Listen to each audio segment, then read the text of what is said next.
না এটার বড় একসাথে।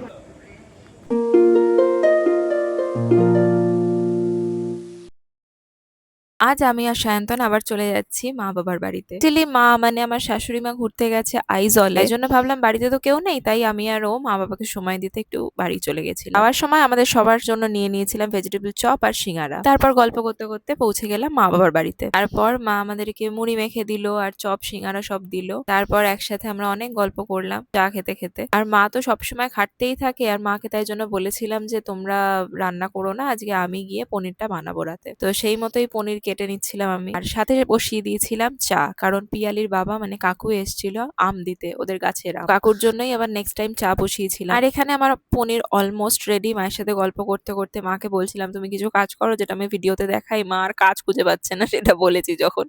অন্য সময় এত কাজ করে, আর যখন বলেছি তখন আর কোনো কাজ খুঁজে পাচ্ছে না।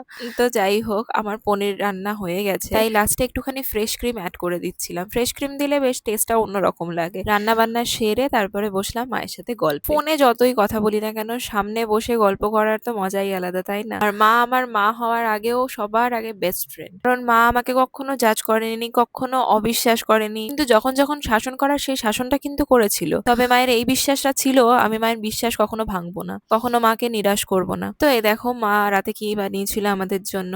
যেহেতু শনিবার নিরামিষ ছিল, এই জন্য গরম গরম ভাত, টক ডাল, আলু পোস্ত আর আমার বানানো পনির, আর সাথে স্যালাডে ছিল শশা, আর সব শেষে এই মিষ্টি হিমসাগর আম। এগুলো বাবা বাজার থেকে নিয়ে এসেছিল আমরা আসবো বলে আমাদের জন্য। যদিও ফল খেতে একদমই ভালোবাসি না, তবে আম আমার ভীষণ ফেভারিট ফল। তো সেদিনকে গল্প করতে করতে অনেক রাত হয়েছিল ঘুমোতে। পরের দিন সকালবেলা উঠে আমরা ব্রেকফাস্টে খেয়েছিলাম ঘি রুটি আর আগের দিন রাতের পনির, আর সাথে অবভিয়াসলি চা।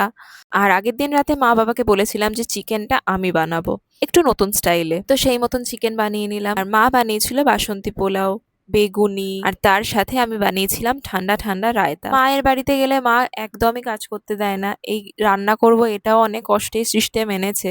তবে আমারও তো ইচ্ছে করে মাকে একটুখানি রেস্ট দিয়ে। আমরা এই শ্বশুর বাড়িতে থাকলে কত কাজ করি, অথচ যখন নিজের মা বাবার দরকার পড়ে, নিজের মায়ের দরকার পড়ে, শরীর খারাপ হয়, তখন আর একটু হেল্পও করতে পারি না। যেহেতু দূরে থাকি, যাওয়া সবসময় পসিবল হয় না, এইসব চিন্তা করলে খুব খারাপ লাগে। তো যাই হোক, এবার আমার মাংসের রিভিউ শুনে নাও। অসাম অসাম, দারুণ সত্যি করে বলো।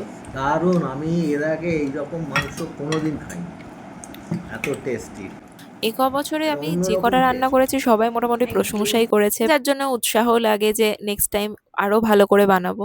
আর জানোই তো বাবারা যেমন হয়, আমি আসবো শুনলেই বাবা আমার জন্য এক গাদা চিপস বিস্কিট এই সমস্ত কিনে নিয়ে বাড়িতে রেখে দেবে। তো তারপর দুপুরবেলা একটু রেস্ট নেওয়ার পর সন্ধ্যেবেলা আমার এক বোন এসেছিল, ওর সাথে অনেকক্ষণ গল্প করে তারপর রাত্রিবেলা যেহেতু বাড়িতে ফেরার তাড়া ছিল, তাই জন্য তাড়াতাড়ি রুটি চিকেন খেয়ে বাড়ির দিকে রওনা দিলাম। এই বাড়িতে যাই যাই এই জিনিসটাই ভালো, যে এই বাড়িতে ফেরার সময় হয়ে যায় মানে আরো একটু সময় থাকতে পারলে ভালো হতো, কিন্তু সবাইকে সবার গন্তব্যস্থলে তো ফিরতেই হবে। তো এই ছিল আমার দুদিনের গল্প।